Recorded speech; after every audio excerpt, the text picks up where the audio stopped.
Hi everyone, welcome to this week's edition of the Maconi Setup Shop A-Fix Tutorials.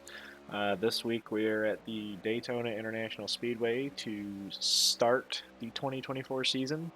This is going to be a relatively short video because there's not much I can do to help you guys for the race, so I'm just going to try to help you guys with qualifying. Not a whole lot to go over.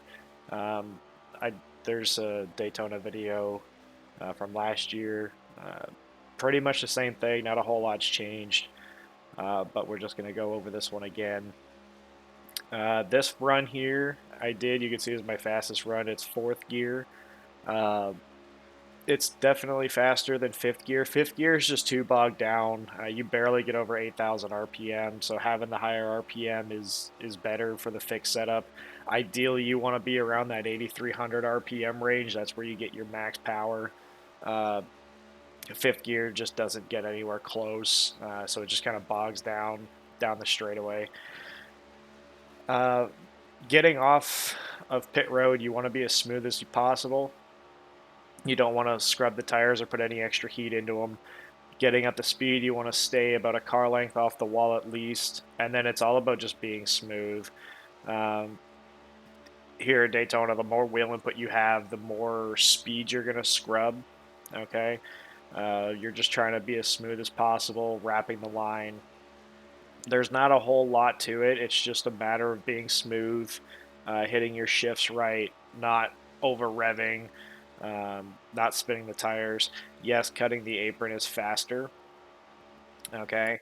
Um, just going to go back and do this lap for you guys in the in car, and then we're going to do the fifth gear just so that you guys can see the comparison. So you see, I left it on page one so you can really read the RPMs, and we're going to do the same thing for fifth gear. Okay. Just to give you guys a visual from the in car. You're just trying to let the car do all the work. I mean, you barely moving the wheel. You're trying to keep it as straight as you can um, throughout the lap. For turn two here, I like to try to hold that yellow line as long as possible. You don't want to put too much wheel into it and wrap it all the way down the back straightaway because you're going to scrub speed. But I try to hold it as long as possible. I just find that it kind of shaves off about a hundredth or so. And then same with three and four. Three and four, you want to emphasize holding the line because when you let the car track out, it just scrubs speed. So you kind of come down the hill in three and four a little bit. It's not much, but it's just enough to keep your speed up. Okay. Um, we'll go to the fifth lap. This apron's the same stuff, guys. I'm just skipping the apron stuff just to save time.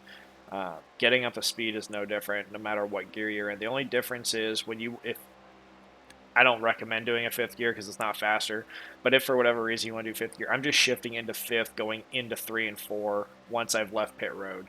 Again, fifth gear is not ideal. Fourth gear has the higher RPMs. That's the one you're going to want to use. Like I said, fifth gear just bogs down too much, but the laps about the same. Not a whole lot of difference. Again, there's not really a whole lot that you can do, right? Um, just the difference between fourth and fifth is really what I'm showing you, and I'll go through the in car again so you guys can see the RPM. I mean, I'm not even at 8,000 RPMs, right? It's just fifth gear is just so bogged down.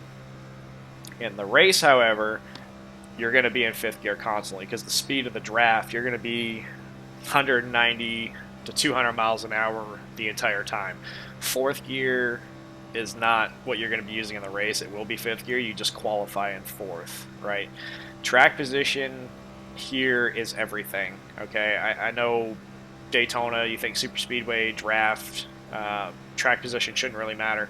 With this car, you want to be up front.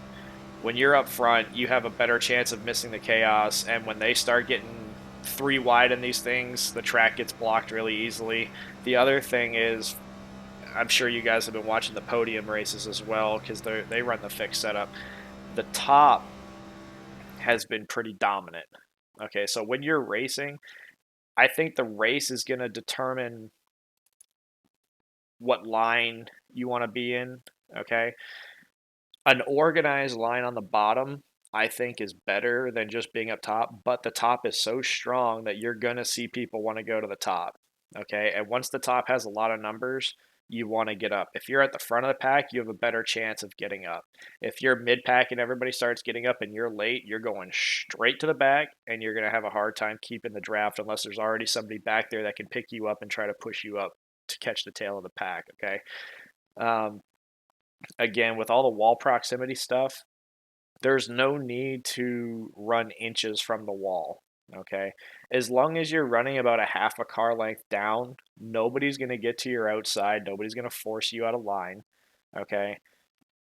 It's just a read and react situation. I still personally believe that both lanes are equally as competitive. You just have to be organized. Okay. If you've got guys on the bottom that are having a hard time lining up to push and they're all squirrely and the top is organized because they have the wall there, you can't really be squirrely up there, otherwise you're going to get in the wall, then the top's obviously going to be a little more dominant. Okay, it's not a panic situation where you have to, all the races start, I have to get to the top. No, it's just like any other time that you go to Daytona or Talladega. Whichever line is more organized is going to be faster. If you're up front, it's easier to control and it's easier to react. Whereas if you're in the back and everybody starts moving up, you're kind of SOL. The next place you're going to go is to the back of the field, right? So just a few things to go over. Again, there's not a whole lot to cover in a video like this. There's not a lot of technicality and things to talk about. This is more just to help you guys see what's faster for qualifying. As we've shown, fourth gear is definitely the way to go. Okay, guys, I know it's a shorter video, not a whole lot. We'll get back to it again next week, though. If this video was helpful, as always, please consider leaving a like. If you have any questions, comments, or concerns, or anything that you want to touch base on that I might not have covered in here, please leave a comment down below and I will get to them throughout the week. Super Speedway Racing is my bread and butter, so if there's anything that you have a question for, I will do my very best to help you. Give you whatever insight and knowledge that I have. Okay, last but not least, if you're not already subscribed, make sure you hit that subscribe button and ring the notification bell so you can see these videos every Monday once they're posted to the Maconi Setup Shop YouTube channel. All right, guys, best of luck this week. Try to avoid the big one, and we'll see you on track.